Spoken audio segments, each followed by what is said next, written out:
years ago. Yeah. We have bated breath.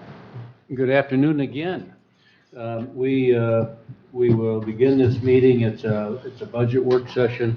The agenda does indicate the potential recommendations. Those are informal recommendations. We're not taking official binding actions today. We will disperse with the Pledge of Allegiance because we did that an hour ago. But could we look at the agenda and get a motion to approve or add or delete, please? Roll call first, do I need to do roll call first, right? Oh, yes, we ought to see who's here. Yes, thank you. Commissioner Kramer is absent. Commissioner O'Rourke. Here. Commissioner Rexroth. Present. Chairman Wessel. Yes. Commissioner Ross. Here. Commissioner Elgire. Here. Commissioner Lautner. Present? And I was reminded, Jen, that Commissioner Kramer was unavailable and told us that and is excused. Okay. Thank you. Okay, the agenda. Anybody have a Motion to approve as submitted. support? All those in support of that motion say aye. Aye. Motion approved, 6-0. We have an agenda, and now we're down to public comment. We have a 3-minute public comment option for anybody. Come on, John. It's Renee Weiler here again, and I have a question in regard to, we arguably put together a white paper, and we were looking at the audits of 2022, and we noticed that there are a lot of deferred liabilities, and some of those were lawsuits, and so we were inquiring about those, and we wanted to know about the tax forfeitures and the lawsuit associated with the county. Do any of you know anything about that, and what kind of risk that puts us at? Would ask you to raise your questions if you'd like, and we can direct those to the administrator, and she can get you that information. Okay, alrighty. And the other question I had was the shortfall in the fiber optics program. Where is the 1.8 million coming from? Can we address that at some point? Okay, and the third item was the retirements. Each time I think we probably hired 4 to 6 people here recently, and I'm assuming that all of them get pensions. And when we were reviewing the audit, we saw that there was a 425% change in the amount of money going to pension funds. So what is the plan for that, to address that and the shortfalls and that were revealed in the audit? If you could just address that, we really appreciate it. Thank you. Any other public comment? Any commissioner comment? I would just to respond to the question is the issue of the broadband and the fiber project and retirement and all of that will be a part of our ongoing budget discussions over the next month. I would also say that although we did have an approved contract with our Point Broadband, we did interview 7 or 8 different providers. So we didn't just go blind with that. And we will have a plan from this group on how to pay that. And so we will be back to you on that. Thank you. Any other commissioner comments? Okay, our agenda is there, and I would like to suggest that we shoot for a 4:45 adjournment time. I have a workshop at 5:30 at Saving Birds, and I'm going to learn all about autumn olive and how to get rid of it. So, Good idea. 4:45, okay? Can we plan accordingly? Okay, good. Then Deb, you want to get us started on this? Sure. Well, actually, this is my first time going through this process as well as I know several of the commissioners. So I'm I'm eager to learn through this process as well. It's been very enlightening already, just getting to this point. And I think that there's been a lot of time and energy and effort that's been put in, and I'm going to let Sean lead off because I know he has some initial documents that might be helpful to the commissioners as we start this process. And I would urge us to be quite informal on this, and if the floor is open, then just ask Sean directly the question. Great. Thank you, Sean. Absolutely. So to Deb's point, I think let me try to run through a couple of things that I believe are takeaways that hopefully by giving a little bit more information, we can address, try to address questions that were raised. The first one is the one titled Revenue and Expense Report. So as you can see green and red colors on it. On this one, as well as the next document, I thank the clerk's office. This is something that we went back into the history several years ago and kind of rebirthed, if you will, a view of where we've been historically as a county. I believe in Commissioner Retro specifically, if this is helpful, I think this is a view of revenue and expenses by year, once the year is closed, as well as cash balance and fund balance. The thing that spurred me wanting to hand this out was the question on understanding where as we start this process. And I view this as, the very preliminary in terms of what was initially proposed. How does that compare to prior years? And so on that bottom row, even though this starts way back in 2007, what I would point to is that red circled row at the very bottom around the proposed budget and what that looked like from an initial general fund draw. And I think the comment was made, paraphrasing, was this is in line with where we've started historically. And so those numbers reflect same point in the process, as best I can tell, with some debate, because it's a very fluid process from start to end. But as we started the process, those were the numbers that I could pull from prior administrators' letters that accompanied the budget. So from $1.2 million to the roughly $1 million that we're talking right now, I think for all the reasons discussed last time, that's a little bit of on one page history as I could pull it together. Are there questions on that? Nope.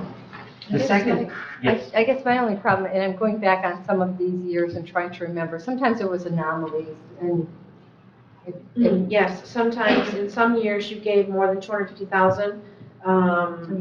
Yep, sometimes it was 500 or 750, depends, like 2019, you built a roof next door, and we took that from DTR and general fund. So there are I won't say large anomalies, but yes, when you're looking at between 4 and 6 down, that's when you decided as a group, a whole, to draw from fund balance to make your commitments that you had in construction. bigger projects. Okay, Yes. thank you for that. Just wanted to point that out. The second page I point to is something, again, that I think may have been helpful in the past that we thought by resurrecting. This may be a helpful guide as we go through in more detail. It's the one titled Budgeted Fund Transfers. And so the movement between funds, or how do funds, in effect, source revenue items outside of the general fund, is broken down on this page. And I don't think it makes sense unless there's questions. I was looking at this almost more as a score sheet as we hit individual lines as we go through in detail. What I've tried to pull out are those ones where it's actually a transfer in or a transfer out from the general fund to other funds within our total budget. And so some of the more, I know as part of the prior board meetings, we talked about some of these related to budget amendments and fund transfers.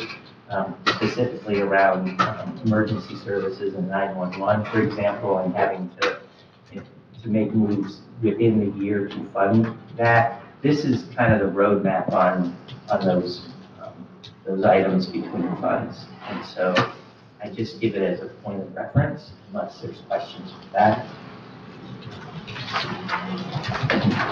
If not, the fifth one I'll move on, or the third one is a 5-page handout that is just titled Budget Considerations.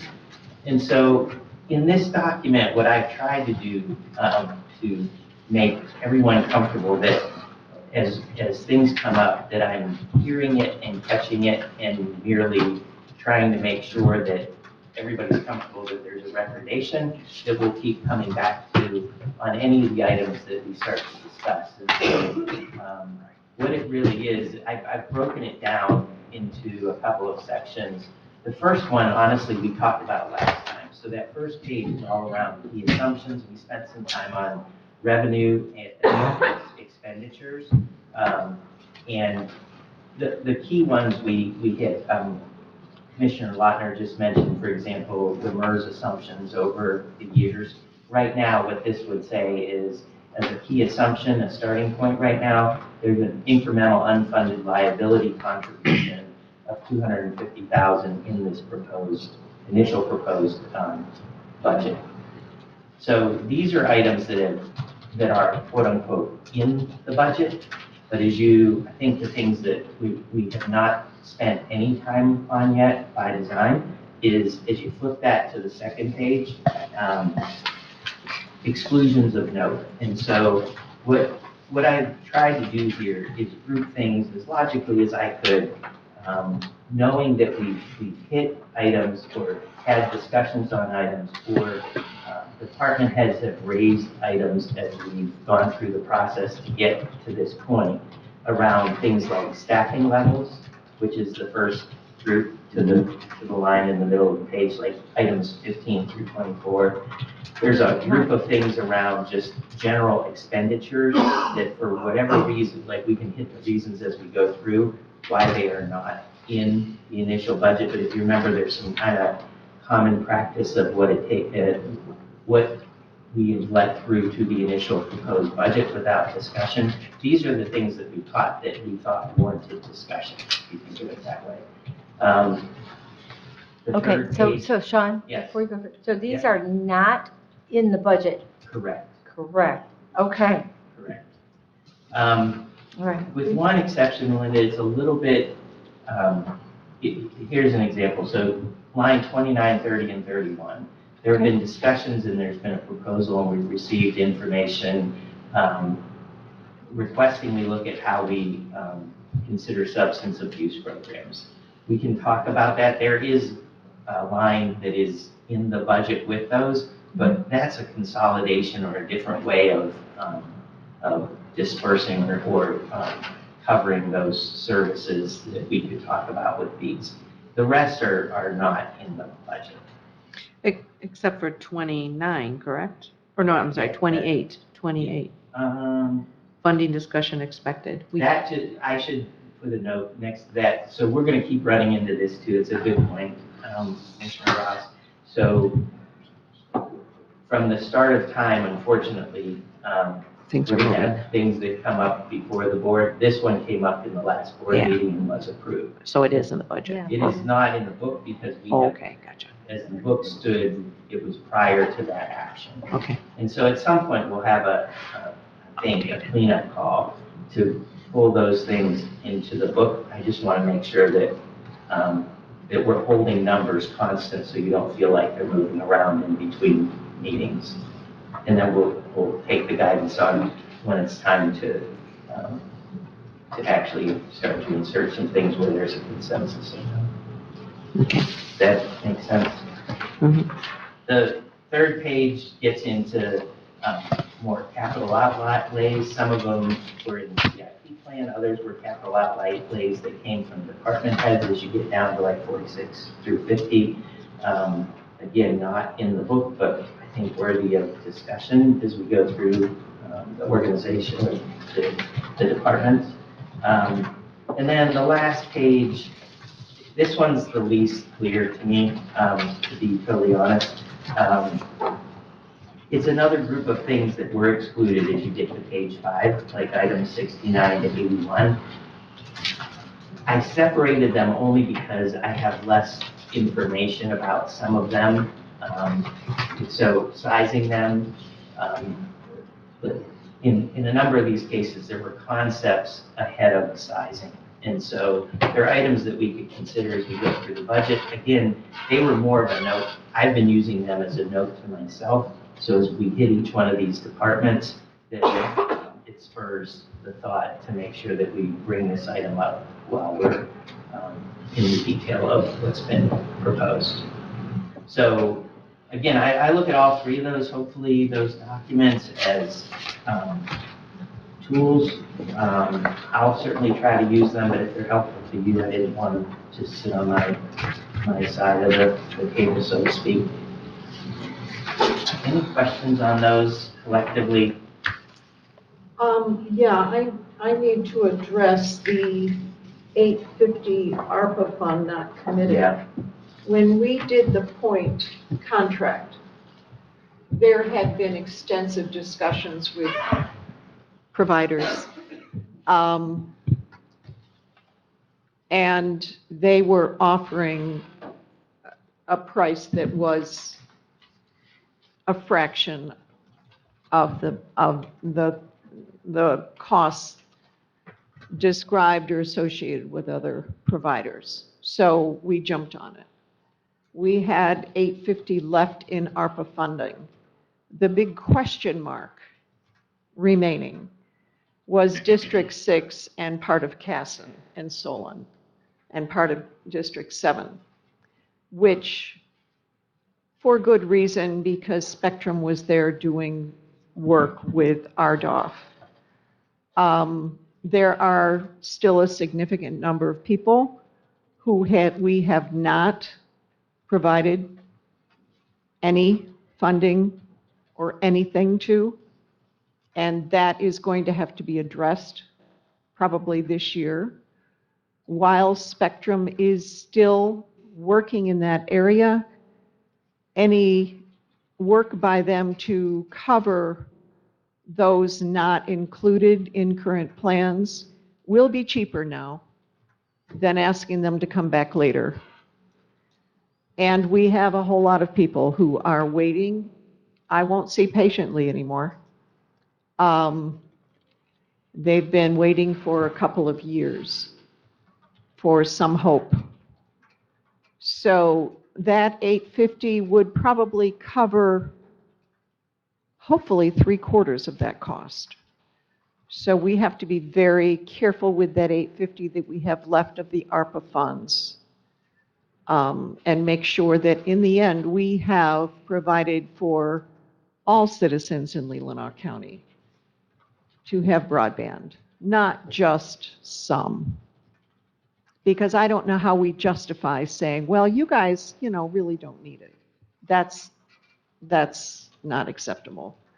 So we have to keep that in mind. So that's probably somewhere in these last pages. It is, Commissioner Albert. So please take these as shorthand to myself in some ways. So if I have the wording or the amounts not exactly identified that you would recall, they're more as a placeholder. But item 78 on that 5th page, I put together as a point broadband / ARPA line item just so we didn't lose the point that I believe you're making. There is in the neighborhood right now of unrestricted ARPA funds, $850,000. There's also a portion of that commitment, I believe, to point broadband that has not been, the funding source has not been identified.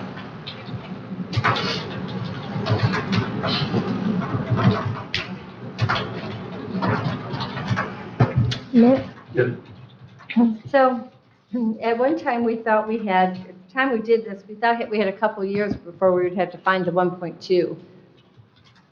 Do they think will they be done in 2024? Or for the point broadband, it will be done by 2024. So we will have to come up to 1.2. I think it's 1.8. It's Um, It 1.8. may be 180. Well, that's That may what- be my shorthand. Okay, so Yeah. 1.8. So we do have to come up with that, because that's committed. Which the 850 could be a part of, except to per your point. And I thought that RDOF dollars were coming in and taking a good portion of, We've lost 2 grant opportunities. no, but the RDOF dollars were designated for some of that area. They've Charter. done, but Charter. they've done what they were going to do. Is that it? They're it then? finishing up this fall. So is it mostly the Village of Empire then, that's not completed? Chris was ill, so we've been waiting for a final list. They're working on it now. Okay. I know you have people, and I have people who are still meeting, waiting, have nothing.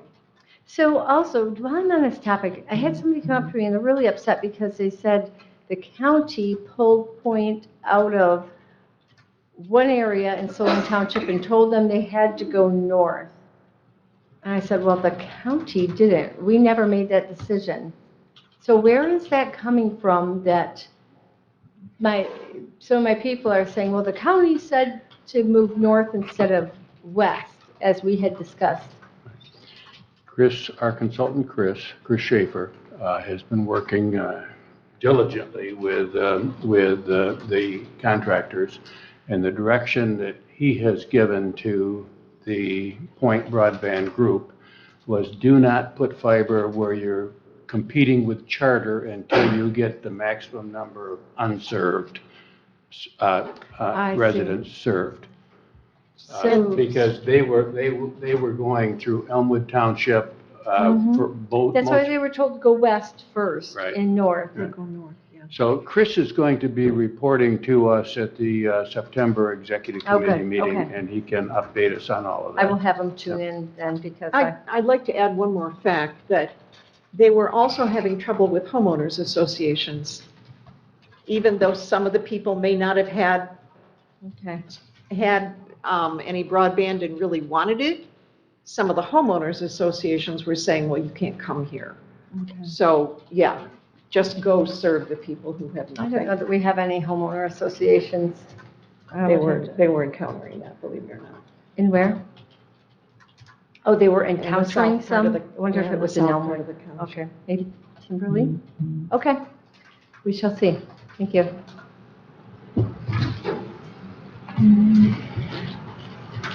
Well, these sheets are informative, and let's keep talking with Sean. And so to that point, Ty, I think there's, there was discussion last time about the approach. And I believe I heard the consensus was that we wanted to start kind of going through in detail. And then with upcoming meetings, let me just set what I believe the cadence could be that we want to try to get to, which is the 11th was with department heads. By that time, the thought we would be through some of the detail. That's a date that didn't work for everybody. We've asked just one step ahead for the sheriff's department, as well as Cameron from probate to kind of help us when they're here, which would be next Thursday. So we've scheduled them, if that works, as we start to work through here, just as an initial placeholder. But other than that, there is the ability to go through this list in some detail if we wanted to talk about any of those highlights, for example, staffing levels. I think this came up last time, but items 15 through 24, we have some information around staffing, or we could choose to handle those as we go into each department. I would suggest if we start wanting to flip pages, we can go to the very, very first page, one of 84 in our books, and start with the Board of Commissioners as a department. And maybe we can explore on that and see how that feels to everybody and then adjust appropriately, if that makes sense. Say what page number again do you want It on is, that? it is behind the tab called legislative, it's one of 84. Okay. There's only 3 in your book there. but Gotcha. Everybody, Is that- everybody There, find just a it? sec. It's under the legislative section, first page. And just, Part again, of what we were going to do today is review, I think, all of the additions or proposed additions, requests, right? for staffing. Right. And so we can hit those kind of together here, but I'll take your lead where we want to go deeper. Let me just, again, geography, we talked a little bit about this last time, but I don't want to assume that everybody's familiar with this. Each one of these sections, so this first one we turn to, the department, you can see up in the top left, 100, 101, which is the Board of Commissioners, near and dear, I think, to everybody's heart here. And the lines that we always talk about, if you look at the rows on this page, they're always going to follow the same sequence, which is, we just refer to them as 702 to 720, which are all the salary and wage related lines. And so what we have put in there right now is a reflection of current staffing levels with assumed increases from a merit standpoint, which was our starting point with the assumption about merit for next year being 3.25%, which is on the first page of our book. And so with no additions, that's what is reflected in all of the salary lines. So any of the difference as you think about moving, the questions, why would we be increasing from 2023 to what's in this proposed column is made up of that merit increase, as well as what Jen or Kathy talked to last time, that we have 2 extra work days next year, given a leap year. So could you tell me, so this is, the department is the Board of Commissioners, so whose salaries are included here? Yep, so good question. If you kind of got to work back and forth with me, if you will, but if you go back to the staffing levels tab, that very first page under staffing levels is titled Board of Commissioners, and then you can see the composition of that. And so in this case, you have the administrative, Second tab from the back. sorry, I get to start off for a second. Second Okay. tab from the back, Okay, first page. okay, thank you. This is your match to the department Sean is addressing right now. so each one of those rows on that page reflect a position. 7 of them I think you're pretty familiar with, and then we have at the top of that page, administrator, finance director, human resources director, and the executive assistant. So that's what makes up the combination of those roles plus the commissioners on this page tied to row 70, it's called salaries, 703.000. So that $345,947 is in the 4th column on that page, 2024 wages. So where is the deputy finance director? My salary falls under the accounting staffing, Okay, and that is under the Board of Commissioners purview. It's under Ms. Allen, Administrator Allen's budget responsibilities, but my salary falls under accounting budget. So that section called internal services, as a tab, you'll see the first section in there is accounting to Kathy's point. And then there are other internal services that make up that section beyond accounting. all right.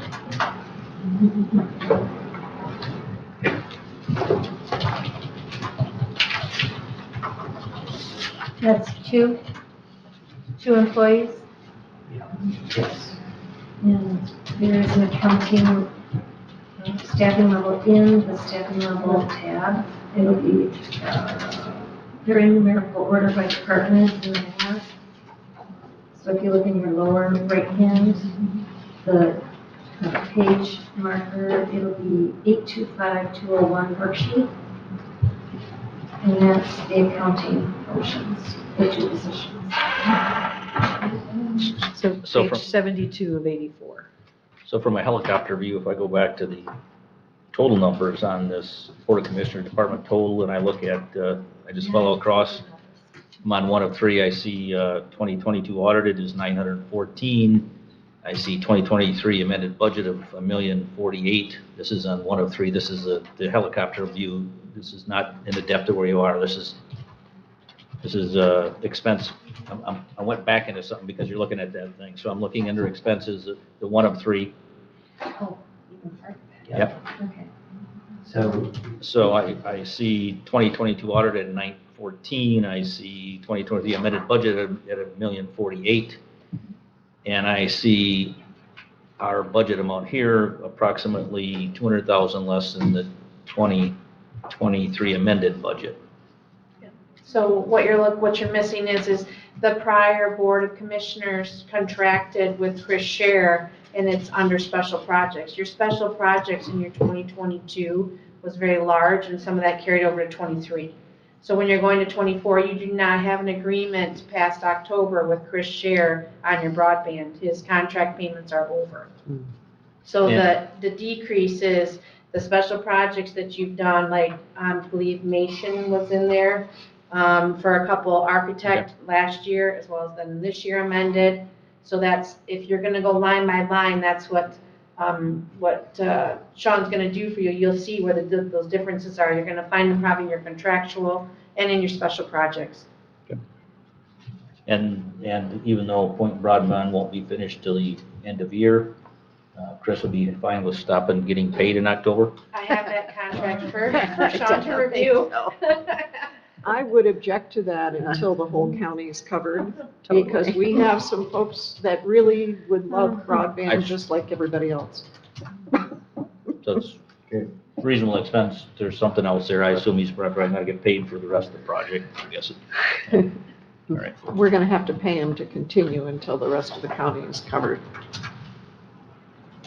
All right, sorry. Just, no, you're good. I think to me, that's a helpful place to start when I look at that, just to have a helicopter view of what the difference is. Does everybody know where Yeah. Commissioner Rexroad is? Yeah. He went back to the tab titled expenditures. And in that tab, that is the summary by department. And so he's looking down at the very first, second line, actually, called Board of Commissioners, Department Total. Mhm. And he was drawing reference to the 856,000 in what was requested, which is less than 2023 roll. Does that make sense? Mhm. Yeah. So that is in effect a summary. If you just, again, for grounding, if you look at the Board of Commissioners line, I started on the first page, but if you actually go to the second one, by the end of the second page, you've summarized all of, in line item detail, everything in the Board of Commissioners.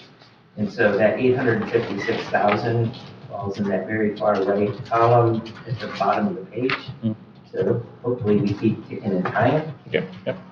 But I think the couple that Jen was drawing reference to, and we can poke in any of the lines you want. I'm not trying to steer you as much as the reference point. So we talked about Chris and the contract with Point Brookwood, him as a contractual service or a consultant. I'm not sure if I'm saying that right. Yep.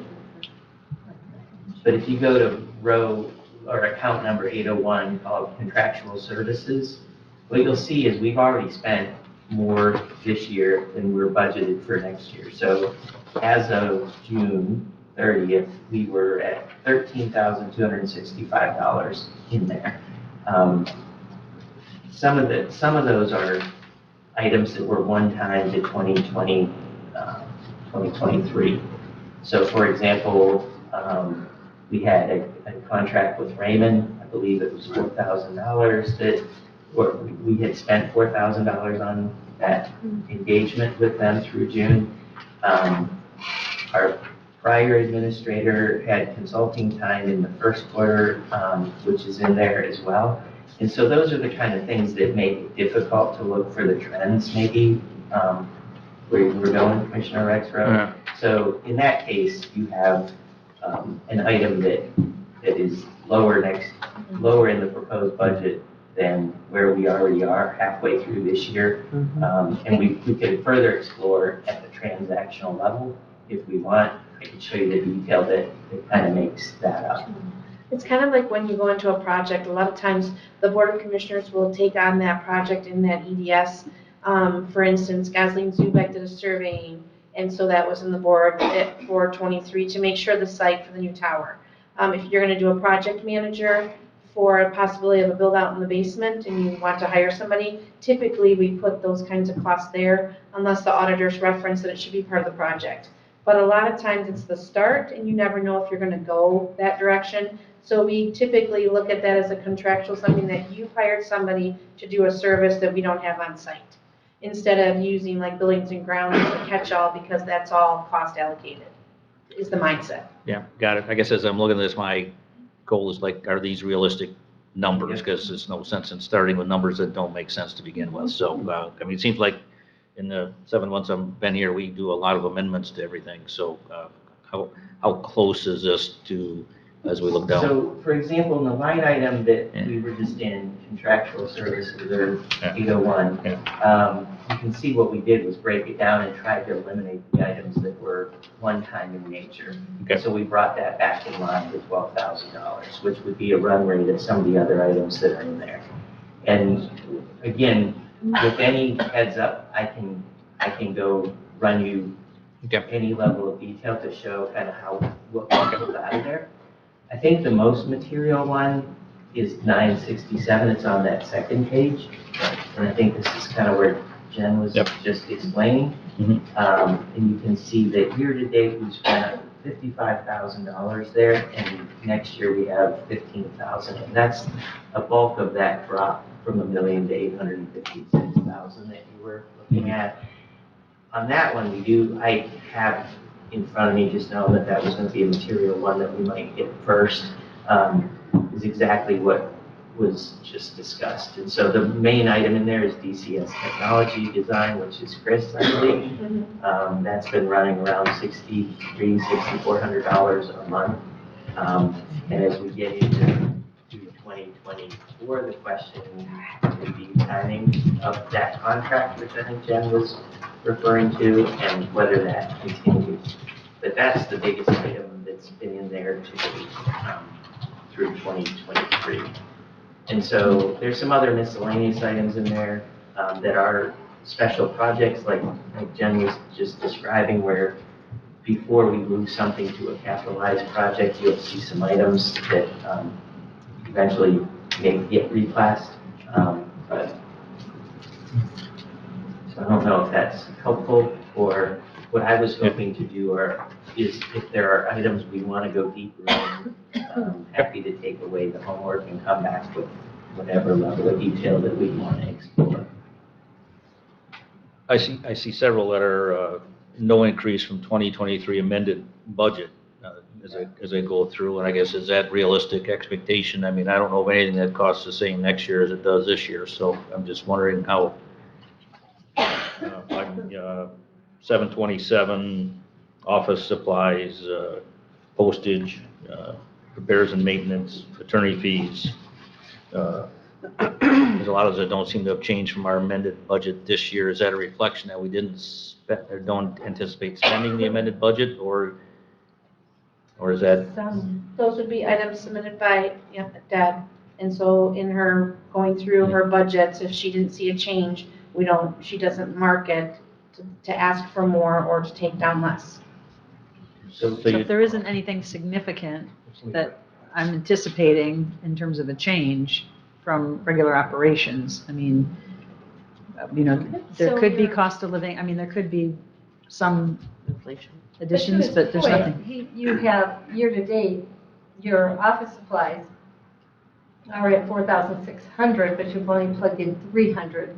So did you stock up big on something in '23 that you're not expecting to have to. And she's on 727. Yep, I see. Yeah, is that your point, Doug? Well, some of those, and just even if I could look at two things, at what our amended budget was, and it's just, Yeah. I don't know of anything that doesn't change some. I mean, Yeah. Postage year to date is only 138,000, Yeah, but, yeah. I mean, $138. Yeah, yeah.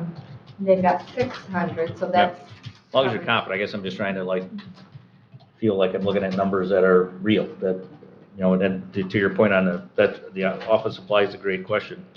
4,600, 7 months through the year and a budget of 4,000, was it, or 3,000 for the entire This team? would be 6 months through, right? 6 months through, yeah, because this is through June 30th, yeah, Yeah. so. I would look at it and think we're probably gonna spend around 9,000 a year on that, but, That would definitely be something that Sean can run your office and operating supply transactions and see if there's something that, maybe something that was out of the ordinary. Okay. I mean, you definitely have, with new staffing, you have new, depending on where they put things, you could have stationary she does herself, but those types of things that they needed for their offices, to supply the offices. Since you're saying that amount was pretty large in '22, right?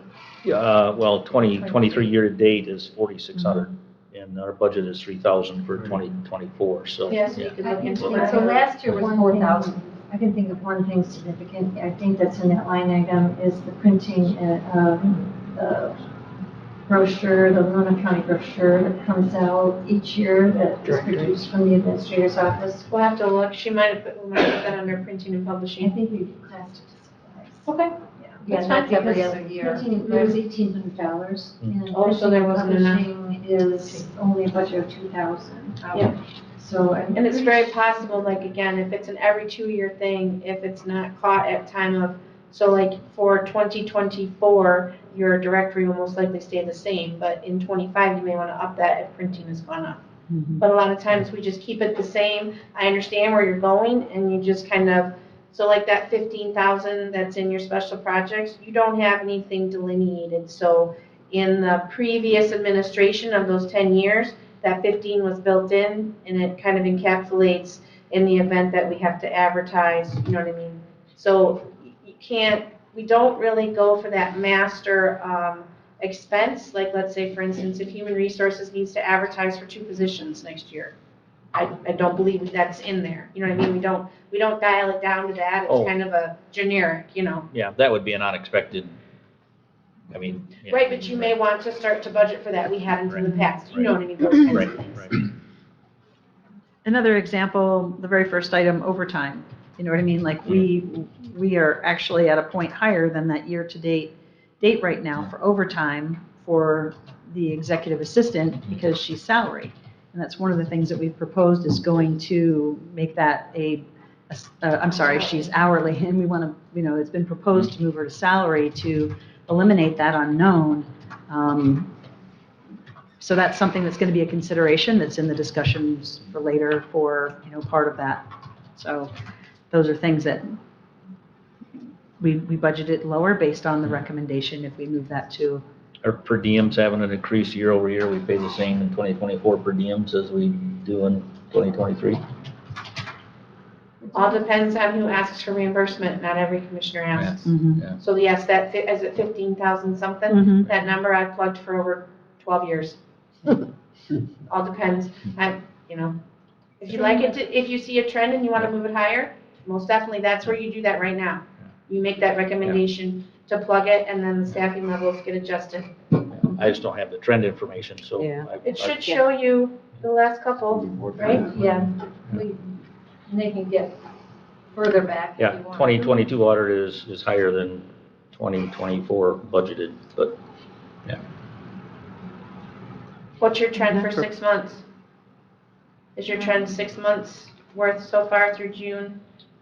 3860 year-to-date. Okay. But obviously, I mean, from my schedule, the back end of this year is far more meeting loaded than the front was, so. True. Right, Yeah. right. So, Right. yeah.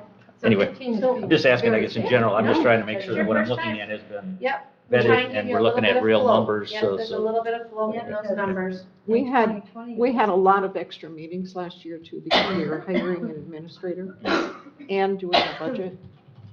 So, Yep. boy, did we have meetings. Questions are more global than specific. It's just wanting to make sure that we're starting with something that's real, so. Keep going? Yep. So I will make a note, I've got 727 detail, if you want to see 704 with per diems, we can look at kind of that, what's made up the months. Special projects, we can definitely pull out what is the trend to date with names attached to, kind of to Jen's point that some of them, in that specific example, we do not have specific projects identified for next year, and so the placeholder is the 15,000. And I think you can see that we amended that this year. So, and that was because of just guess. We knew we were going to be paying 6,300.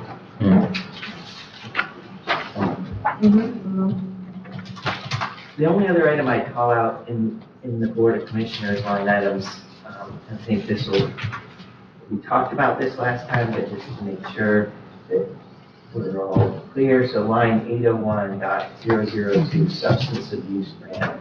You remember we have intentionally backed out grants that have not been received, and to the extent there are expenditures related to that, in this case, that's zero cash. Yeah, so this is the subject this is the 30,000, correct? So right now, we have this, we've kept this the same at your 30.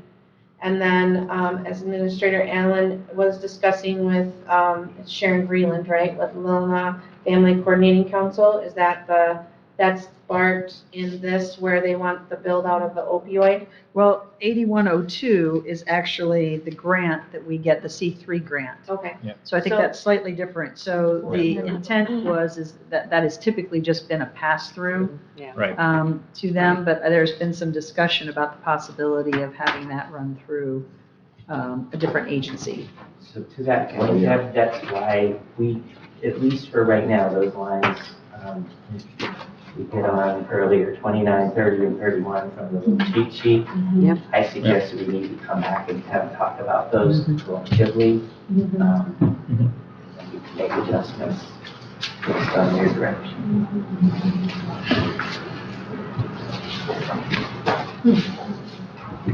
And if you're really going line by line, on page 2 of 84, computer charge and rental, that it's amended to reflect all computers that are in the administrative wing. That with, I think, from 2 to 5, Yes. 2 to 5 computers. That makes a big difference because we cost allocate those computers, so that's a jump. It wasn't reflected in 22, even though the move happened in 22. So we did catch it.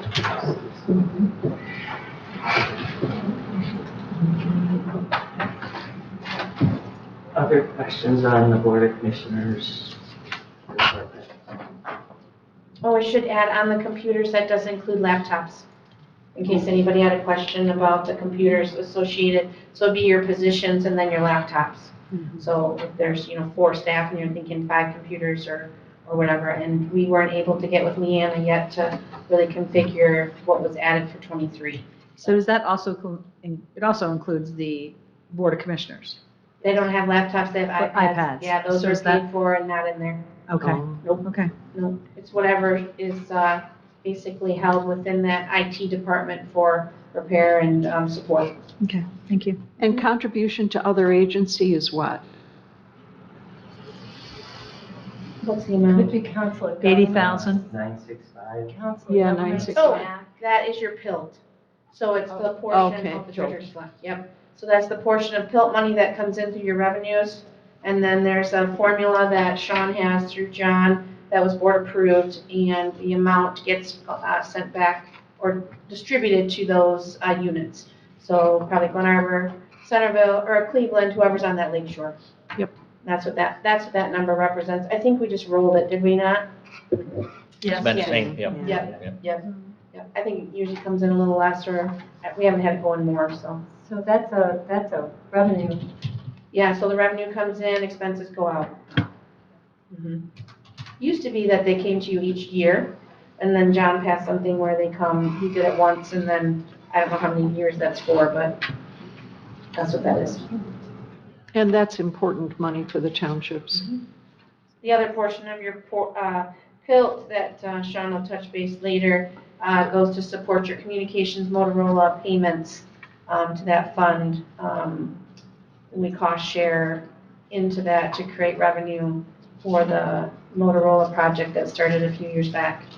So to Jen's point on that, I was looking back on our little cheat sheet around fund transfers. And so you can see at the very bottom of that, the piece of tilt to support radio communications is about 5 rows from the bottom, which is a general fund transfer to 457. That's 109,000. I did play around on here, and if it's helpful, we could come back and add that to your point, Commissioner Allgaier, the contributions to other agencies. There is some movement like that if it would help to have all that on the sheet, I'm happy to do that. I think there's a piece, there's another piece that comes to mind with the movement in how the Northport sewer debt is, it also comes through a contribution line. I believe we'll probably hit that one. I had it on here and then I took it off, but happy to put it back in if it helps tell the whole story. Isn't, sort of like our Council of Governments, MAC, all those memberships? So one of them actually is in this section called legislative. You'll see, I believe. I didn't find it, that's where I was If looking. you go back to page 4 of 84, Okay, this one's me, West Michigan Council of Governments. okay, I didn't go that far now. Okay, Your MAC dues should be in under dues. I believe we put that figure in there under the 807 or 808. In the one. Yeah, in the 101, yeah. I think it's 808 is dues or subscriptions. 807 is membership dues and fees on page 184, and we're budgeted at 15,860. okay. I thought that's what that was. Okay. That's MAC and what else? Council of Governments? I think we added Sean's accounting. Yeah, there's a few little ones that are they're added, but Yeah. so anything that the board does or Darcy or Sean or Deb is in, that's where you'll find those are paid for. Okay.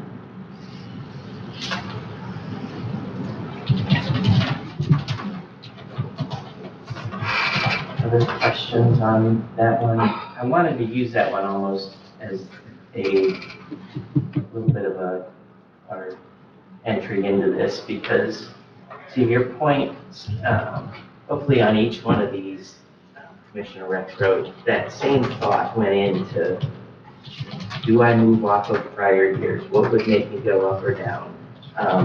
Is trend okay? Do I need to back out one-timers? And if you think back to the process we talked about last time, in effect, all of these went out to a department head and came back with that detail. Some of them, I can anticipate the question and I will try to get ahead by pulling the details or helping frame a conversation. In other cases, it's probably a discussion item. Are you comfortable? Kind of the questions you were asking, I believe. Yeah. I mean, it's just more of a global concern on all items and, line by, just to make sure that, hey, whatever we're working with, somebody actually took the time to look into it and said, yeah, that makes sense. So, direction, would you like to keep looking? We can keep going kind of like department by department. We did trip on one right there that if you want to just think about the interplay between approaches, if you look at back to the page I handed out around budget considerations, 205, the first staffing level item we just touched on, I believe, which was the executive assistant. Deb talked about moving from hourly to salary. That was presented and discussed in a prior board meeting. I think that discussion was, do we bring them back and talk about them collectively?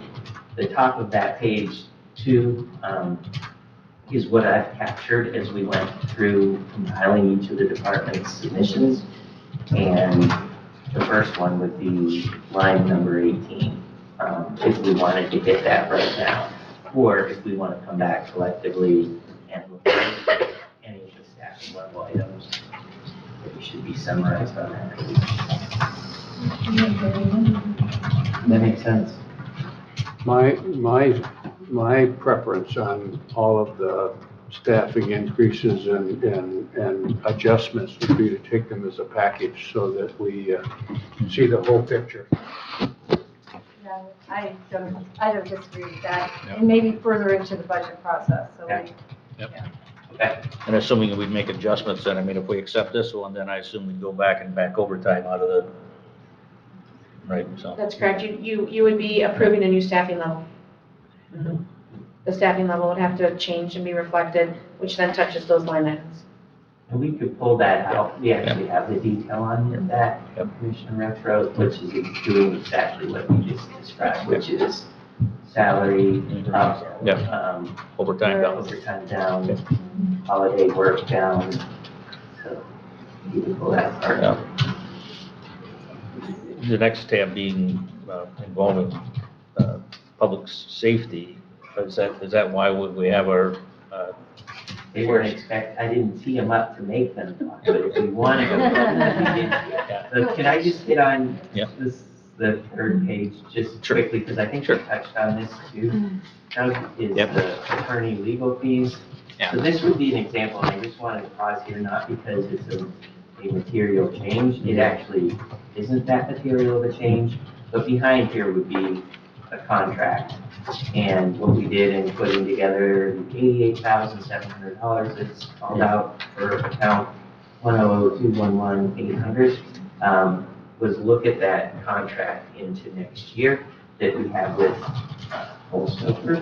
And I believe this is the portion of that contract that is our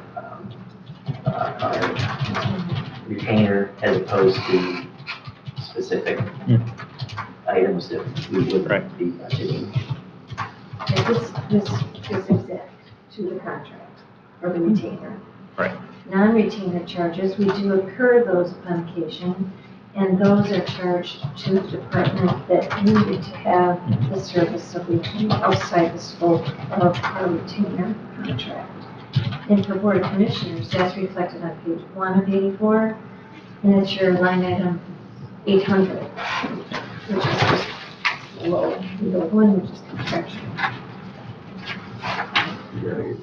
And you'll see this upon occasion in other departments. I can predict you'll see it in the drain commissioner, because upon occasion, they've had to use a county attorney for drain. And this is also reflects only through June. So any more recent discussions or anything like that would be reflected end of year, or would be reflected going forward. I have a question, can I ask? I thought we got a different quote on the north facade repair, We don't have any quotes yet. but didn't you say the 475 was high? And when you brought someone to look at it, they said it wasn't. I think that's inaccurate. We are in the process right now of trying to get scope of work created to rebid that project based on a revision of discussion. So I would anticipate that that's going to come in significantly less than that, but right now, that was the placeholder for that. So there is a little, Okay, so that's a some flexibility in there. Okay. We should know more within the next 30 to 60 days on that. Great. If we did an HVAC, I mean, what funding options do we have for a major project like that? I mean, is this, An assessment district, we run Little Trevor's, like, right? Oh, that was a different Oh, that's conversation. No. I'm sorry. That was quick. All All those in favor say aye. Be a lot of houses for sale, that's for sure. I mean, what funding opportunities do we have for a major project? I don't know.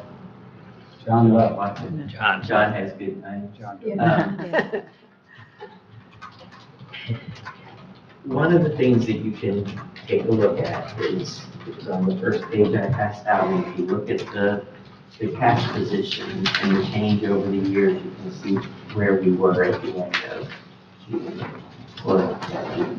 So roughly $6 million, 5.9 million. It is significantly reduced from prior years. And so I do think that that's a consideration as we start to approach these. When we talked recently about conceptually with some of the items that have been discussed earlier today, whether it's lower level, whether it's facade, whether it was the sheriff's patrol boat,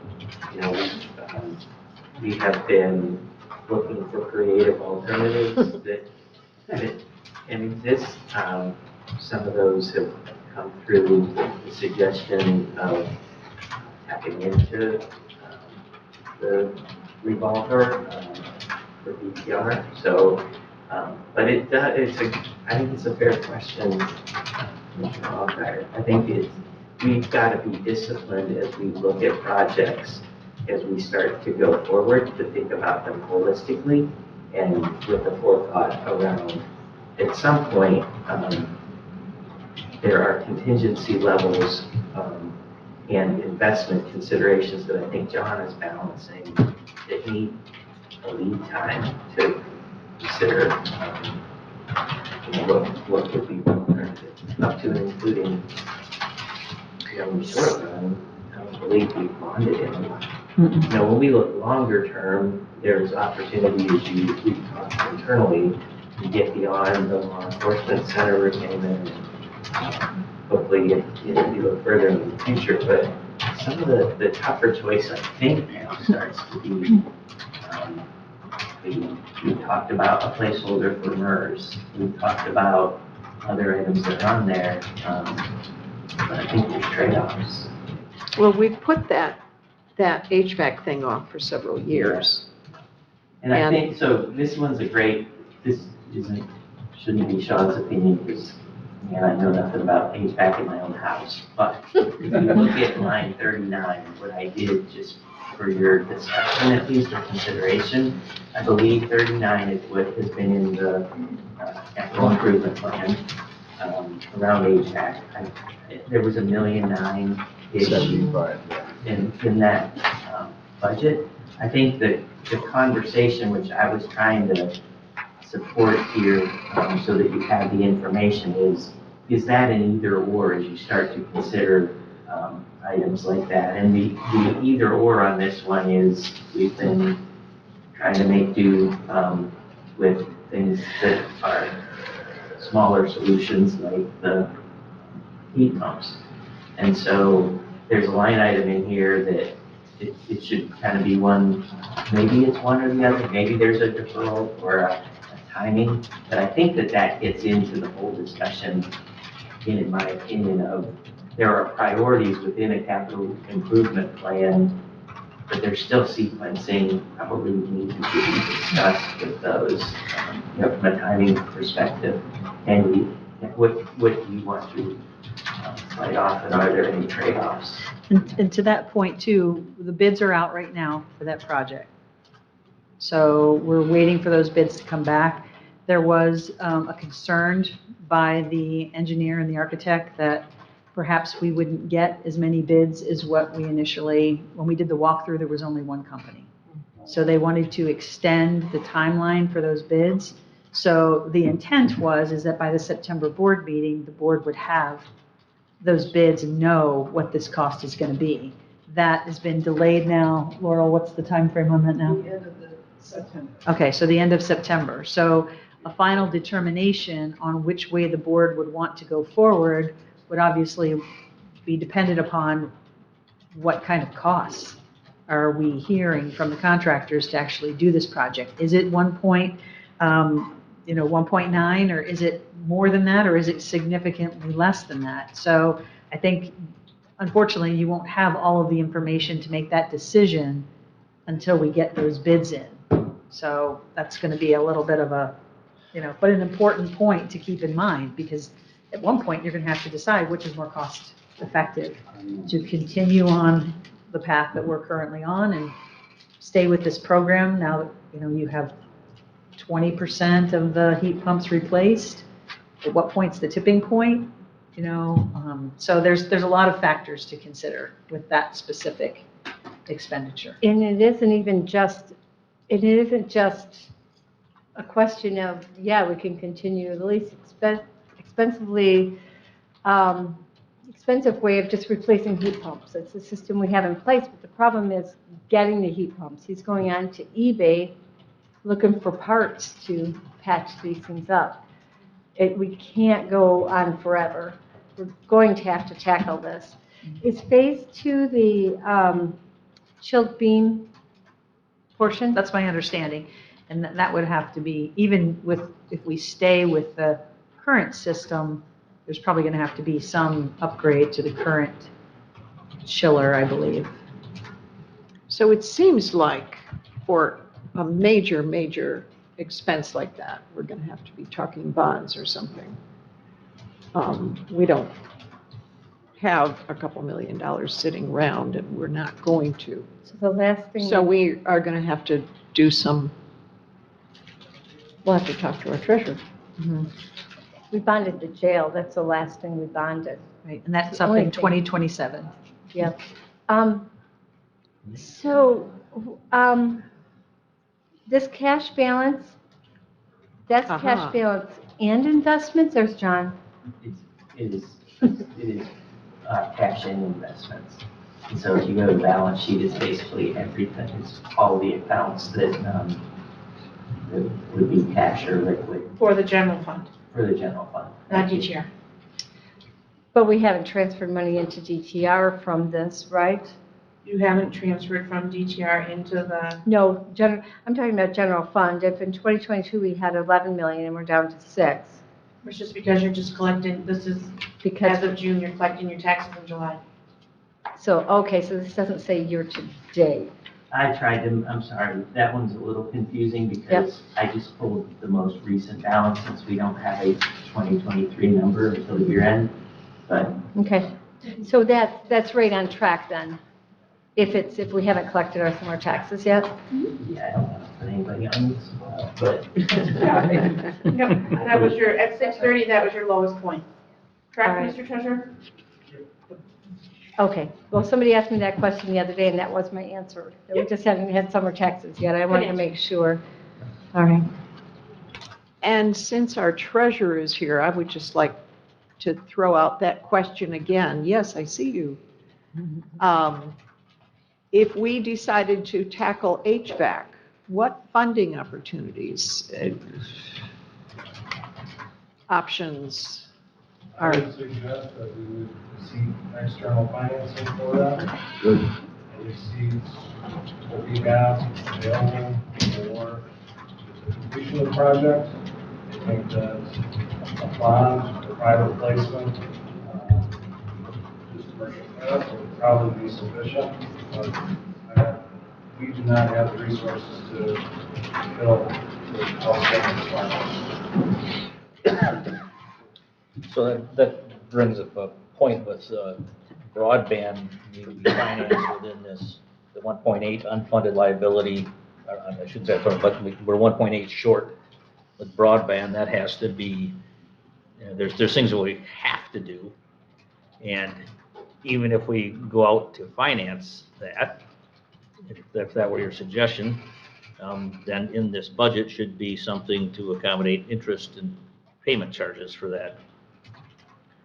So it seems like at some point, relatively earlier during this, we have to at least examine the things we know, and we don't know what the HVAC is, but it's probably not going to be 500,000, and if it's 5 million, we're not going to do it. So we have to look at this globally and say, okay, if we have to bond X to cover, and those are the two biggest ones I think of that are out there, right? You have And you might add I'm hoping that we can finish the part that's not But that would not for be another this, 400. yeah, but that would not be this year. I mean, We wouldn't have to pay it this year, but Yeah. it's going to be due around the time, probably around the time that we owe the 1.8. Because we don't owe the 1.8 right now either. That's in a year or two. well, I think Really it's told it's in gonna come due in 2024. this budget cycle, in this Yeah. 2024 budget cycle. It can't be 2024 yet. Well, the other Yeah, thing yeah, is but- to, So we'd have to like have an idea that, okay, if we finance these two things, what are our bond payments and have them as part of our budget, right? I mean, So this could be At the what whole, point does it make sense to look at this through the process? Because, I mean, that might affect, it seems like you just can't do this one thing at a time. You can't say, okay, we're all good adding staff and buying 26 things, and then, oh, by the way, we still have a $300,000 bond obligation that we didn't think about. So HVAC, I guess, can go one way or another, but there are some things we know we have to deal with, right? That 1.8 is definitely there. There are some drainage districts that are, they're not gonna go away. Can we gather up those things that we know we don't really have discretion on? I mean, and say, with these things, if we have to go with the public financing, this is, and I know that takes a lot of guesses, but any information is better than no information. So if you look at current conditions and say, assuming interest rates don't change, and you had to go to private placement with this, and you had to finance $3 million with a project, where those numbers are, when you add them up, this is what you can expect to add to your budget for debt service. Is that something we can have information together on? And isn't that what this page is? Yeah, It yeah. is tied. So on on page 5 of that handout, you'll see the, like, items 74 through 78 are really exactly what you're talking about. So the drains that we know about, and what I placed in there right now is the county's portion of that. I think there's always a consideration, John, correct me if I'm wrong, but some of those get into the agreement to pre-fund those, or if that's the right way to say it, where we've expended the funds ahead of the thing. So I tried to capture those items, but yeah, the biggest one, I think, Commissioner Redford, is the Article 178. And So those are the ones that I believe are, I don't want to say, I'm careful with the word committed, but there's an expectation, I believe. so the dollars are there, but what isn't there is we've already been told that we can't have those dollars. So what isn't there is what is our obligation on a yearly basis to fund bonding that? The debt service on The debt those. service on bonding those items. or we carve it out of the budget. Yeah, I mean, it's that's a lot of money to carve out. It's a lot of money to carve, but what if we could carve 50% of it out? There are Right, some and that's- places where there are, it's difficult. But for example, we're going to talk at some point about motor vehicles. We were exploring a couple of meetings ago the opportunity, there's funding potential there in the form of a lease, for example.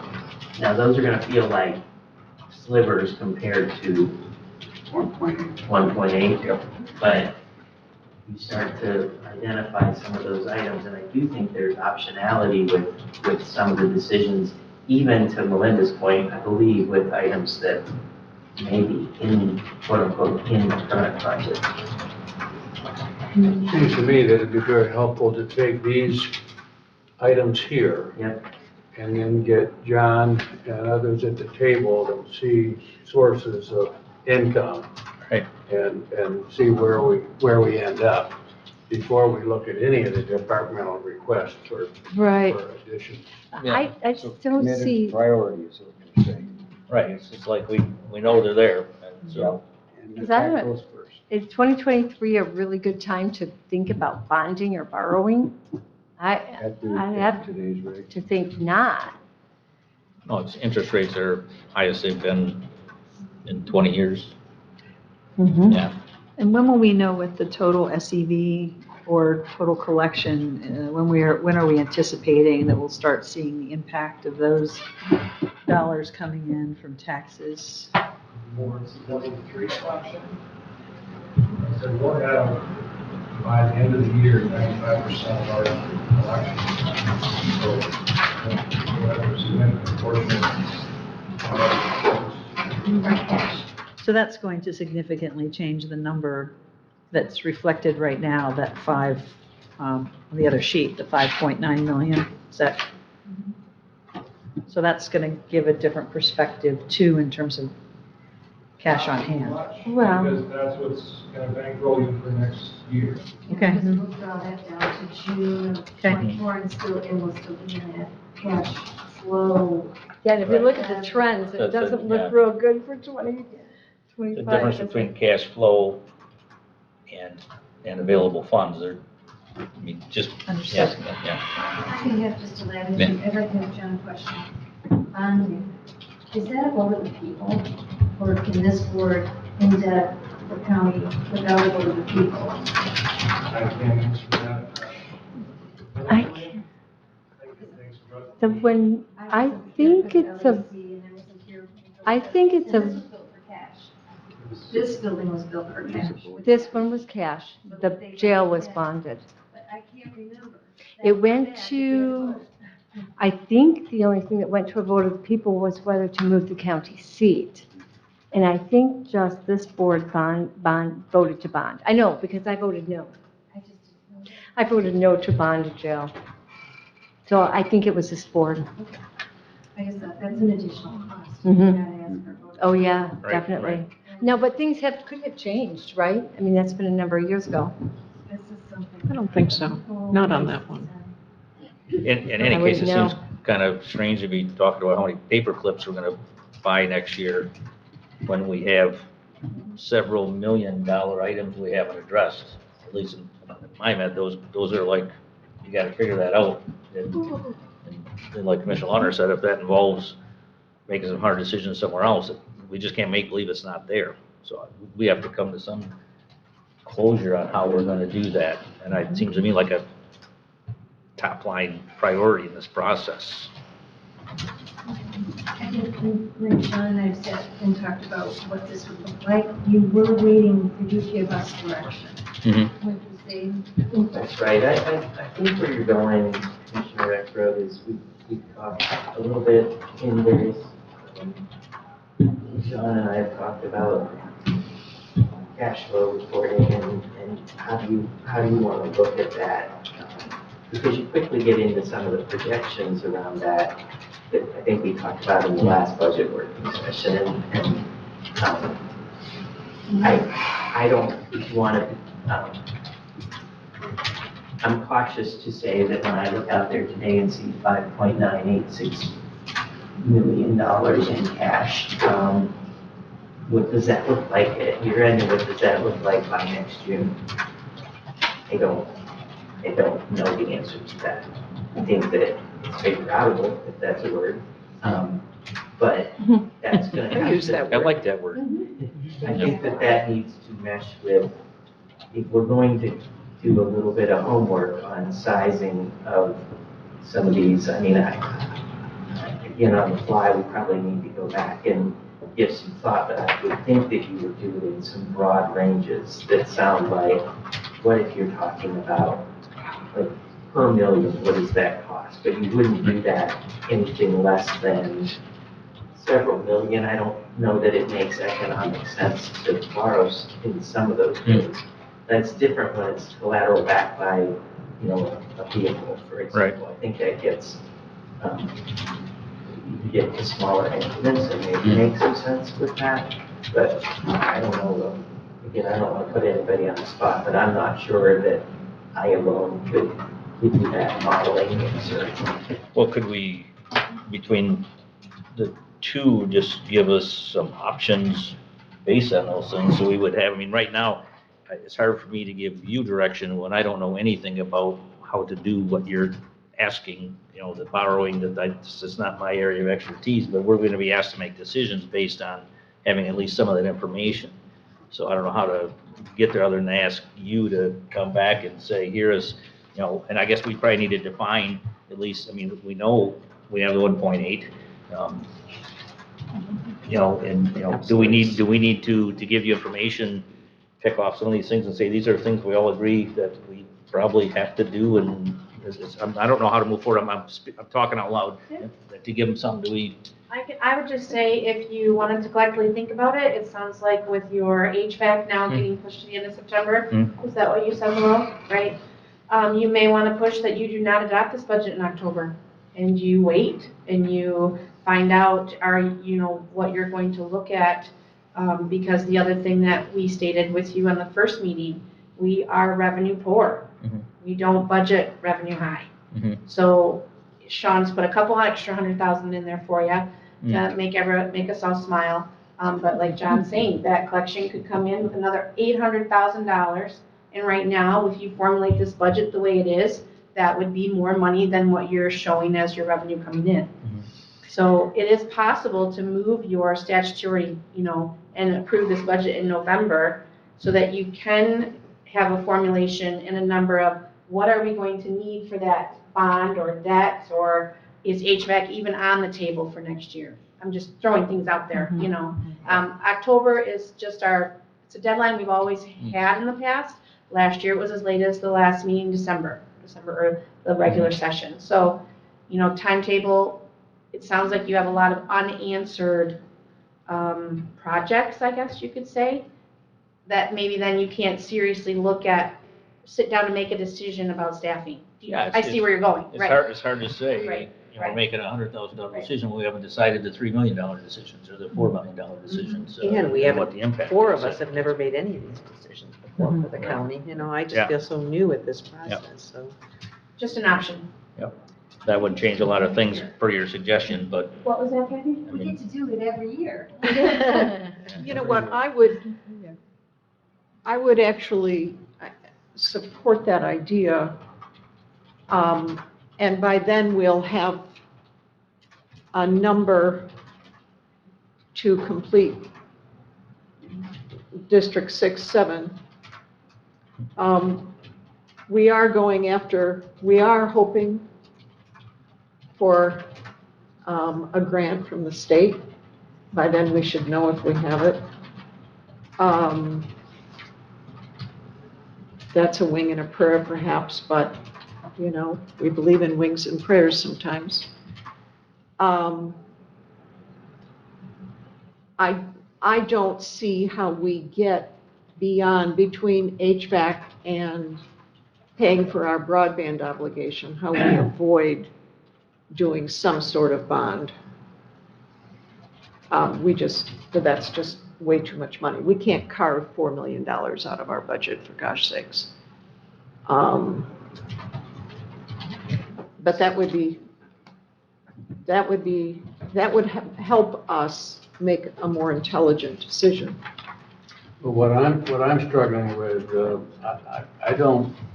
I don't even know that we have to do HVAC next year. And I think that's a lot of discussion. Totally. And I also have absolutely no idea what John can come and tell us, here are some sources of income. And until we know how much we have possibly to look at, I don't even know how we look at a list and say, this stays on the list. It's the same question I had before. It was like, we have like half enough information, but we're going to make commitments that can't be uncommitted once they're made. And I think we need to take care of HVAC, whether we split it over a couple of years or however we have to do it. If we can come up with half in 2024 and finish in 2025. But even with these heat pumps, we know what we're dealing with. We have some department heads who are stripping, I shouldn't say that are peeling off layers of clothing. We have our Others are wearing enterprise winter rep coats. here. yes, Others are strike wearing that comment from the record. Please. peeling off layers. We give them coats and- Others are putting on winter coats, and it's not a comfortable work environment because we did kick this can down the road. Long time. We've been kicking it down the road. It's not not a good situation. We're not going to be able to continue to do that. I guess that was a question, is it even feasible? I mean, to your question, Ty, can we even? I mean, you know, will we come a point where we can't buy those heat pumps anymore that we're buying off eBay or from some, you know, place on mainland China or wherever we're getting them from? And you know, then You're looking at a major overhaul. well, then it's gonna be an emergency, and it's always far more expensive in an emergency. You know, and even these heat pumps we're spending money on are, and I have not been involved in any of that process. The things we're buying, are they any part of the new system? No. So we're just throwing that away every time we do it. At some point, I think that's going to be a legitimate decision that the board's going to have to make, because to do a whole new HVAC system, which we still don't know what the cost of that's going to be, versus going with a known in terms of what it's going to cost to continue to purchase the heat pumps.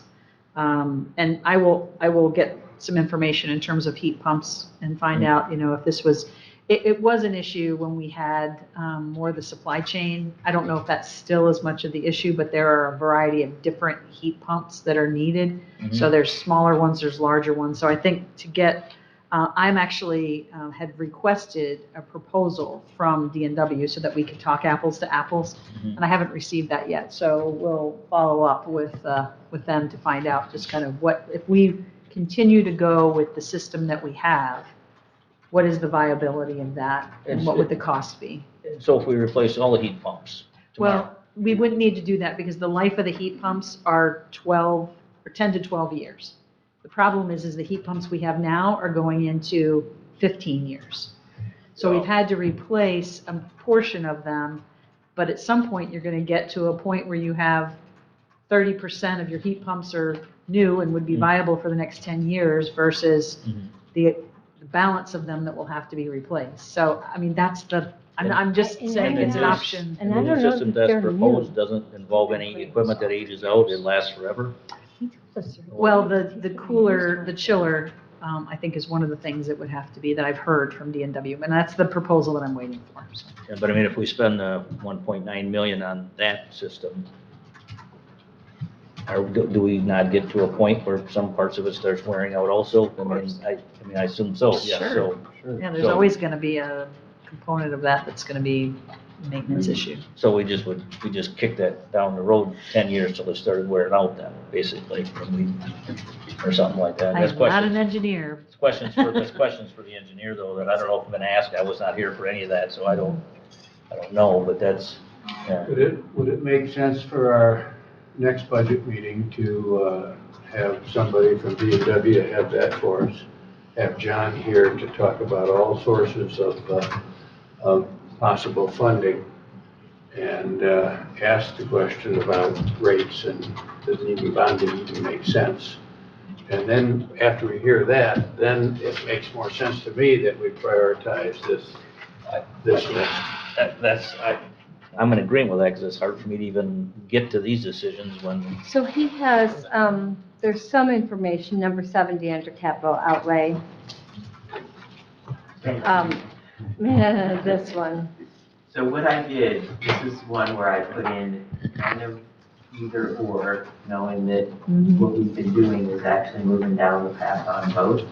So item 70 was, what would be a reasonable expectation for heat pumps next year? And I just spun the dial and I said, at the rate we're going, if you had 15 and 10,000 each, I stuck in a little bit just as a discussion point for 150,000. I believe that we should not discuss that without talking about where we have it, which is line 39, which is the full HVAC system. Or phase 2 of the HVAC project. Because I think there's a timing and an interplay between those two lines. And I'm open to the number of heat pumps is wrong. I tried to put what I will I do know in there. If you have 70 of them and you're near failure on a rate, I'm open to, I'll just tell you, my office is really hot. That's not good. So in between, we're good. So I would say we probably should have Gary come and give us that report again. He gave us about a year ago. Well, So our next finance meeting is this Wednesday, or this Thursday, excuse me. So I'm not sure that we'd be able to get the information compiled by then, but certainly by the September 11th, which is then the next session. So it's one of those things, do we continue to go through the line items and highlight those that are ones that we have questions or concerns about? Others may be, okay, that makes sense, we're just moving forward. Just a couple of considerations with that. Sure. I think.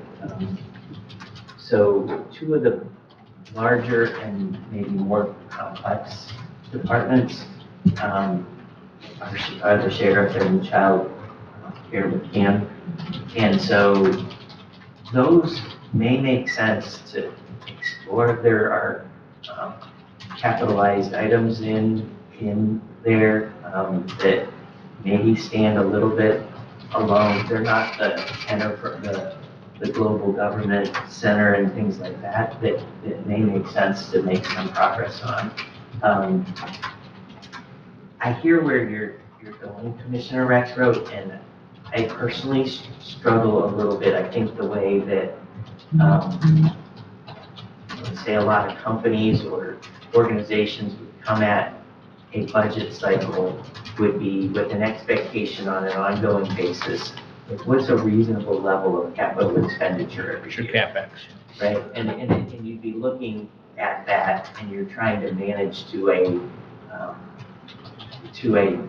little bit more of a known commodity that you're then prioritizing within.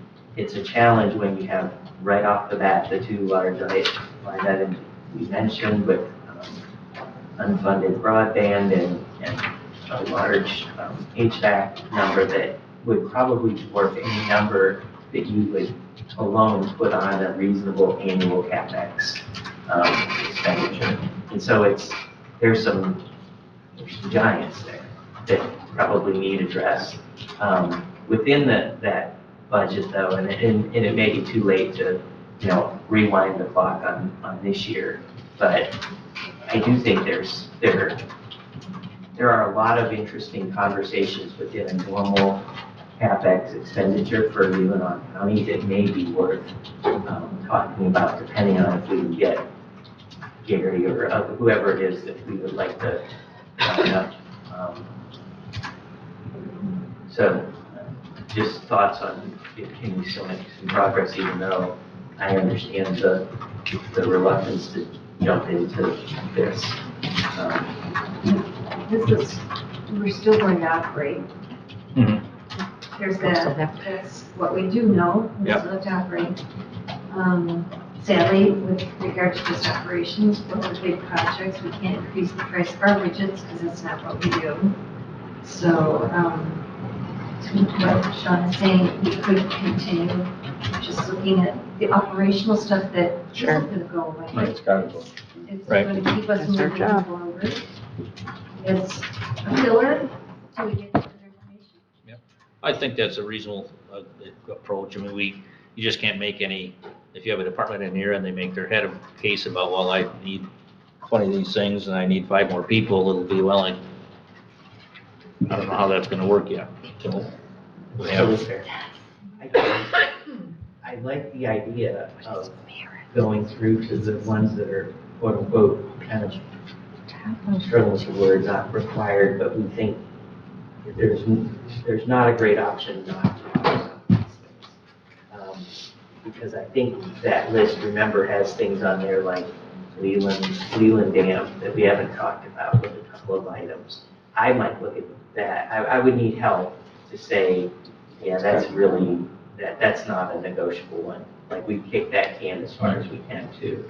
And so if we went through those and we came up with a range that you wanted to look at, the opportunity to, if funding is the concern, where we could kind of bound something that we're looking at, John, I'd be happy to take a shot at whatever I can do with that. so we would need to, as a commission, decide on those items that we feel are, not that list couldn't be modified after answered, but to give you some place to start to say, these are things we think we see that That's would. where I was going, Doug, is kind of like if you knew what that number was, what ones make the cut under that number, and have some optionality, that would make sense to me. As long as we don't make decisions along the way before we get the big picture. I guess we can listen. Tentative. Right, yeah. I have another question about the financial software expenditure. Tell me about that. How important, how critical is that? To me, I live in that world, and I would tell you it's important as anything we've just talked about.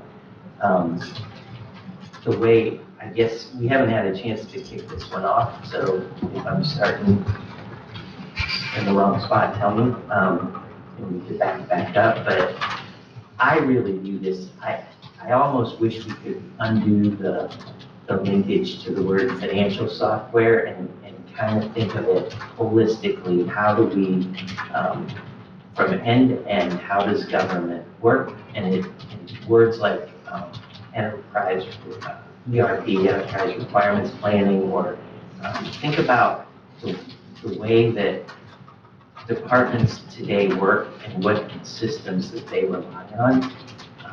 Unfortunately, each one of those ends at department walls today. And so at each one of those walls, you interject a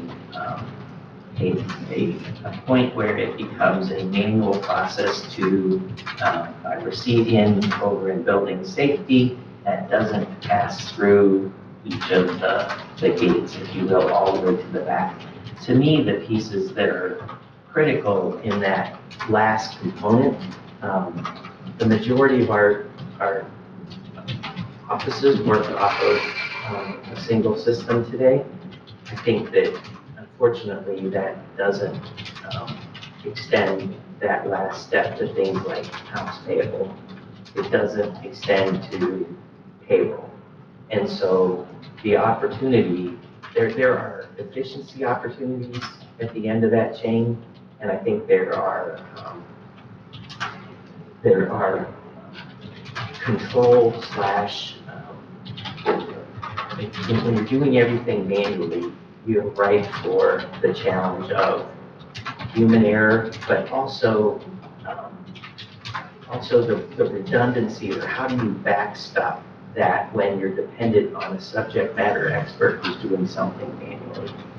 And so I think that's all part of a transition discussion more broadly. I believe we've shared information as asked by Raymond. I think that that's all coming back to us in the next couple of weeks. There's some meetings scheduled, and I think there's a discussion with the board in September.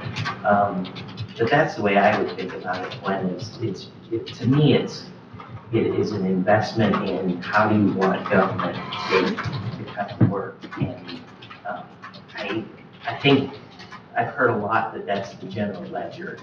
And to me, the general ledger is just, there will never be a large amount of people touching the general ledger. But there are a large amount of people here who submit invoices that need to get paid every other week. And that's what I think the opportunity is with an integrated platform.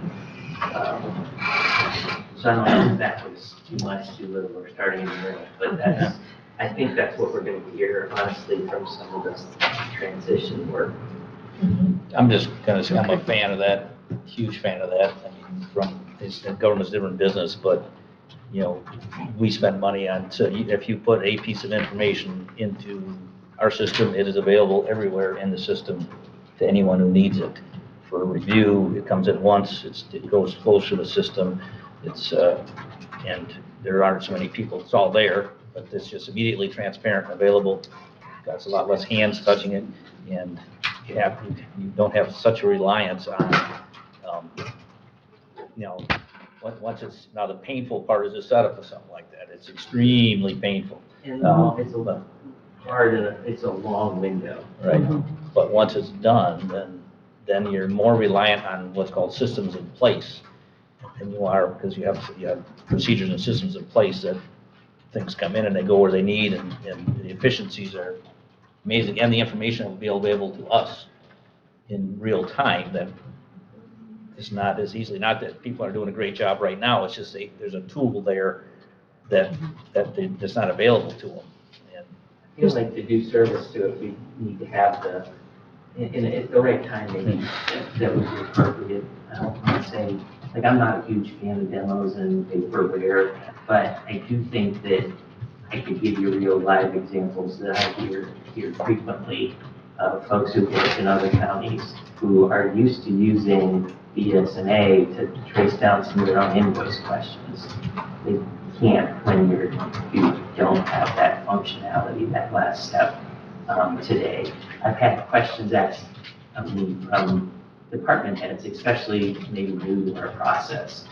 And the question will be as innocent as, you're asking me to sign off on overtime and I can't even see my employees' overtime, right? Like I have to, so payroll's not integrated with that. I have to go knock on Darcy's door or Kathy's door so there are opportunities with that if you think about that linkage. And I don't think that isn't, that's well beyond what I think maybe the connotation of general ledger is.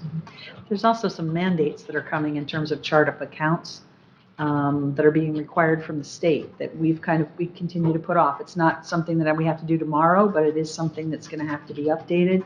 And so if you're going to have to change your entire chart of accounts, it makes sense to do a major transition if that's going to happen. And I think we're still trying to find out if Harris, who's not going to continue to be supported as I understand it, in terms of they're not upgrading their systems, but they do have other modules that we might be able to utilize.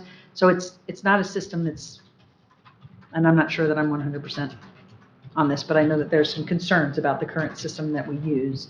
So there's a multitude of questions there too as we move forward.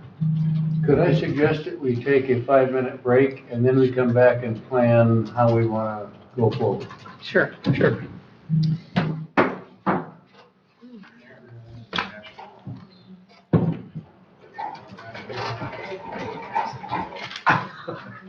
Oh, You saved me from fumes, going over this, okay? fumes. Yes, you do. Yep.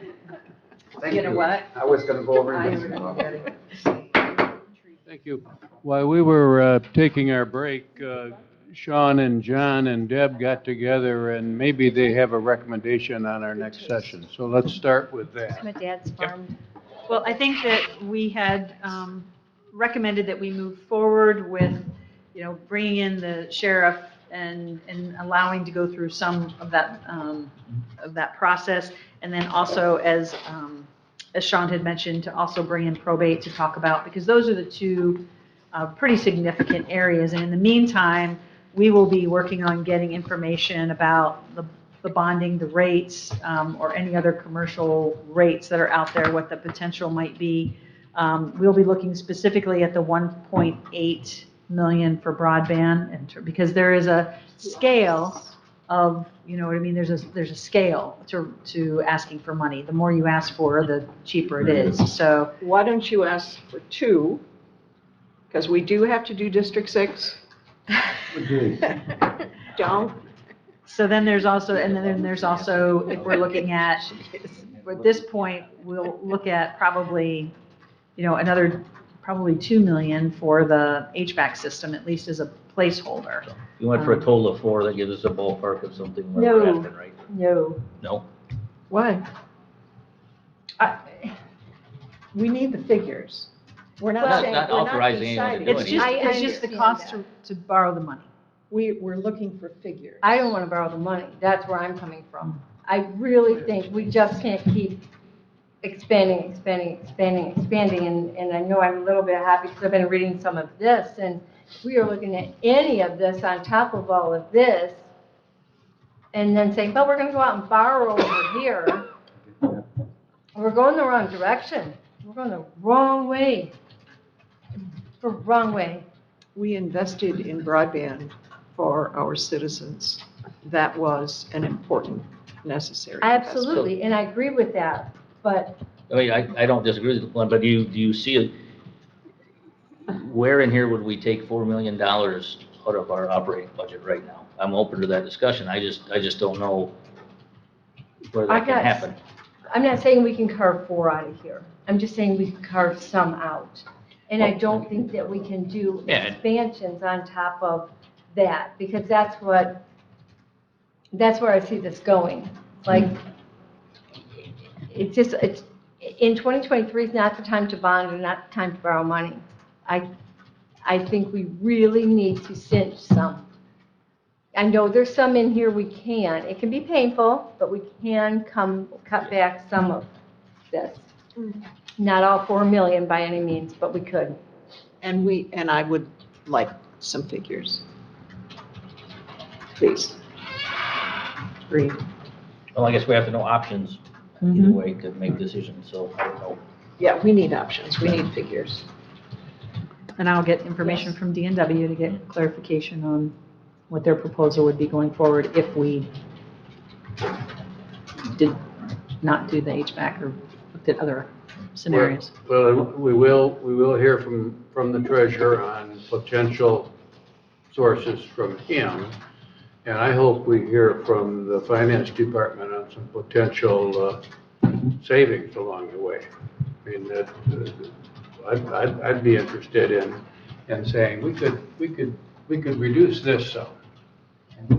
And I also think we need to have I know we budget low on income and budget high on expenses, but a little bit of discussion about how low is it and how high is it, and how realistic is it? And also the DTR, that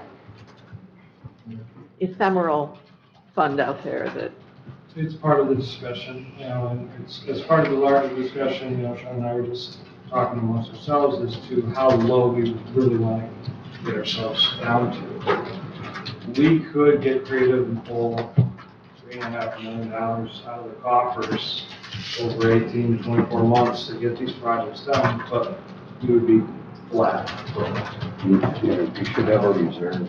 I don't think that's what we want. The budget stabilization isn't funded adequately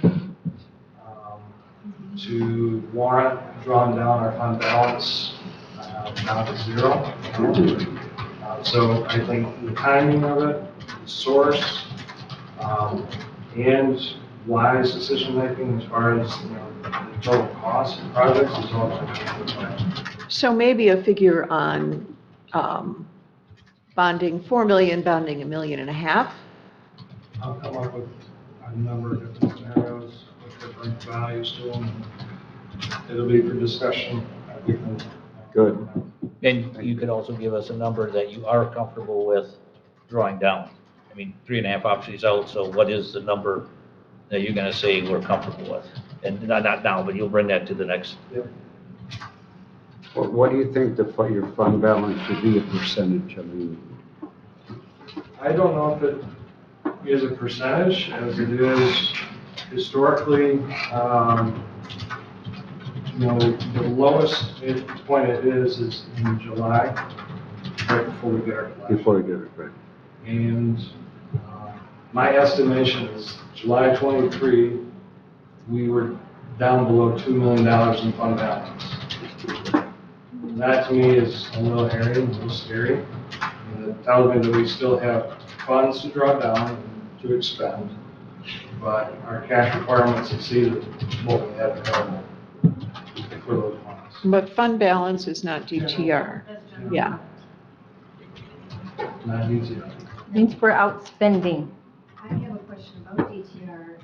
What would be a requirement to maintain the DTR so that you're comfortable because you use that to make municipalities whole? It's a wonderful tool. Yeah. But how could that, We have a policy that the board and I agreed upon a long time ago that it's 2.5 times the 3-year average that we carry in there as a fund balance, our cash requirement. That puts us around $4.5 million. 4.5 or 1.5? 4.5. Okay. That is about the average. In DTR. I'm just saying that would be the average settlement that I normally would prepare for, is about $4.5 million. In what? DTR. Okay. Settle all the local taxes, it's $4.5 to $3 million. And then he slowly collects that back in as he gets the. And so what's the total in people to pay DTR? us. You don't know. Well, no, it's a matter of what time of year it is. We're pretty much about summertime.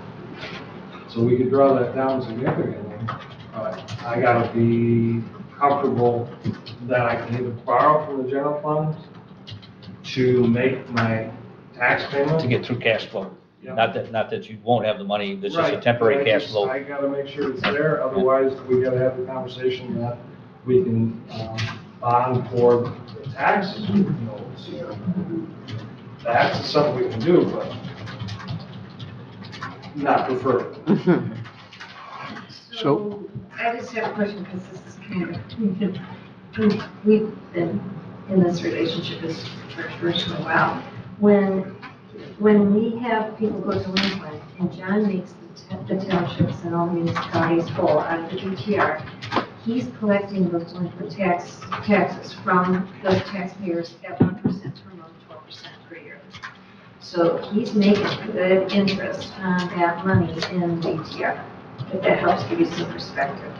So, really where I was going with that, except that, to borrow money at, 20. he's making 12 on the DTR. Borrowing at 5 and collecting 12 is still a net 7% gain on the money. Yes. So, I mean, it is an option to do details, delinquent tax anticipation notes. It's not something that we've done since I've been here, but it is another tool that I'll discuss with you guys at our next meeting. So at our next meeting, we're going to have the sheriff here, the court here, you here, and begin looking at sources of money and priorities for those big projects. All right, next meeting is 2 days from now, right? Right. And, 2 o'clock. Thursday, 2 to 5. and for the newer commissioners, when we made the commitment for broadband, we knew that money was there in the DTR if all else failed. So it's your fault. No, we knew the money was there. Any, Try to get grants first, if we And could. just for a point of, the note I just made with John, which was the LEC is paid for in 27. Say that again? The Oh, the enforcement center band. is paid for in 27, so that is an obligation that goes away. So you're that's 3 years, it's 24, 25, Yeah. So, like you said, timing. And additionally, if we go out to bond, I don't want to drop the bonds down. It's going to adversely affect the bond rate. Right. Yeah.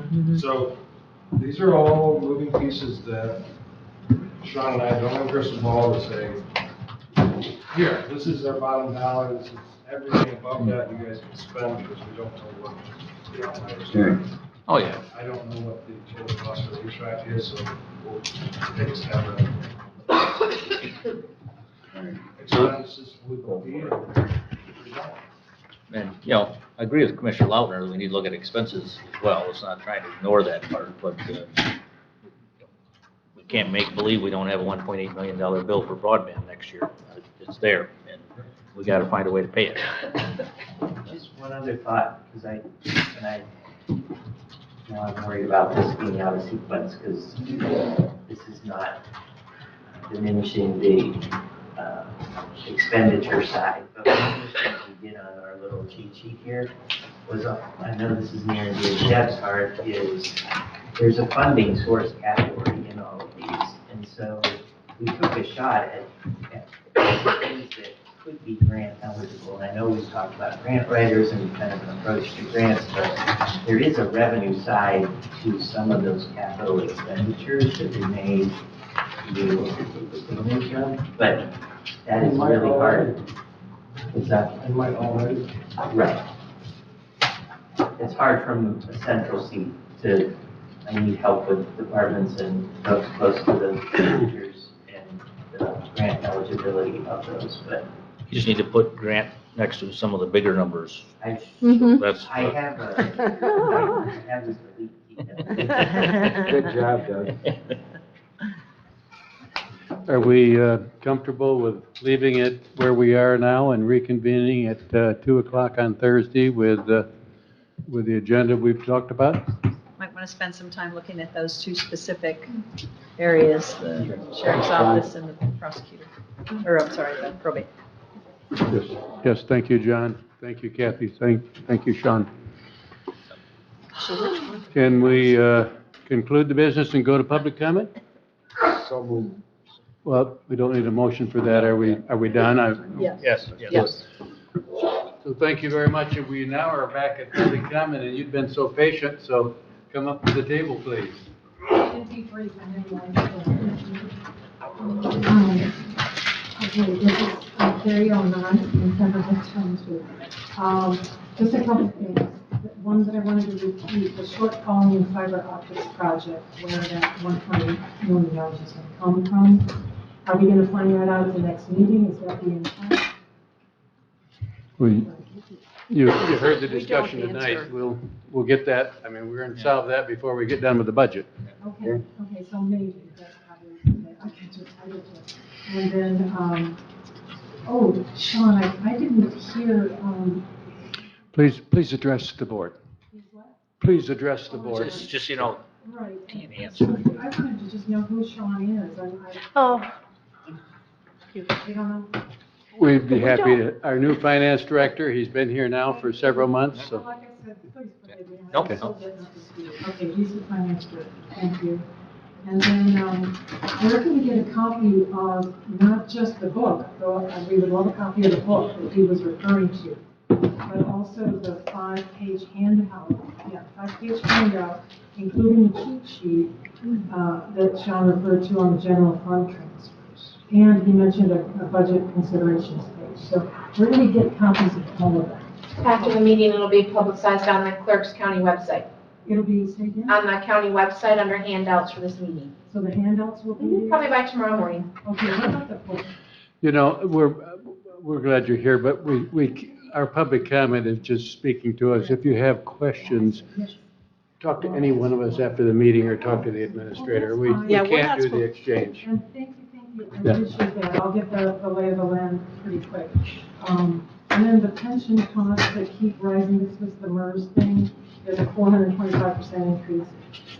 We just want to obviously know about that too, but I understand there's something else we're trying to. Okay, that's it for me. Thank you. Thank you, Barry.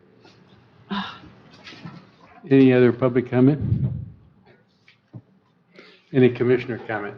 I have one. I've sat on quite a few years of budget things, and I really appreciate Mr. Rexroth's expertise in business and anything. I'm serious, really.